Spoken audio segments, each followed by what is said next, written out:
انا جاي اكلمكم. انا هعمل مكرونه الفراخ يا جماعه. انا كنت جايبه الفراخ اللي هتقعد عندي شهر، هستعملها في شهر يعني. بجيب 3 4 فرخات، بنقي الفراخ الكبيره. بقسم الصدر بتاعها على 4 عشان ماشي وقتنا. الوركين بيبقوا على 4 كده 8 حتت. انا باخد. بسم الله الرحمن الرحيم. السلام عليكم ورحمه الله وبركاته. احييكم يوميات في المطبخ. النهارده ان شاء الله هنعمل مكرونه بشاميل. مكرونه بشاميل يوم بيبقى حافل عندي. كلنا بنحب المكرونه بشاميل. هنعمل مكرونه بشاميل بالفراخ. السلام عليكم ورحمه الله وبركاته. مكرونه بشاميل.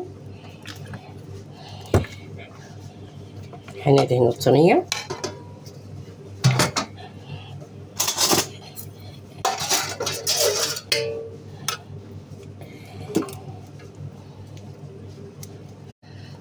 هتلاقي عندك وراك، هتلاقي أجنحة، وهتلاقي فراخ تعملي عليها خضار. كل حاجة هتكون عندك في البيت من فراخ الشهر اللي هتاخديها وتاكليها في الشهر بألف هنا.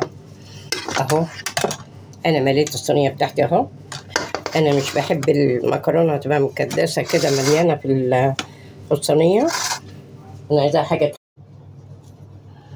أهي المكرونة جاهزة.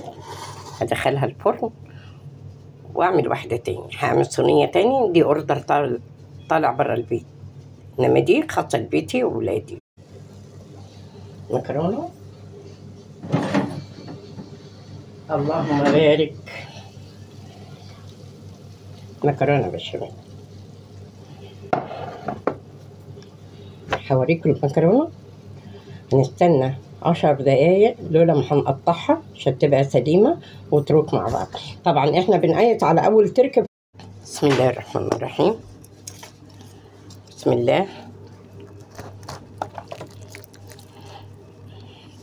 احنا متفقين اول تركه في المكرونه بيبقى كده. اللهم بارك.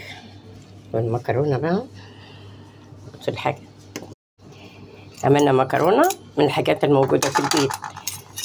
مكرونه موجوده عند اي حد عندنا في البيت.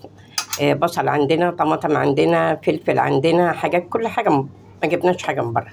المفروض هنجيب فرخة، هنطلع منها من الصدر بتاعها شوية حتت بانيه، هنشيلها في التلاجة، نحوش من فرخة و2 و3، ونيجي على يوم هلاقي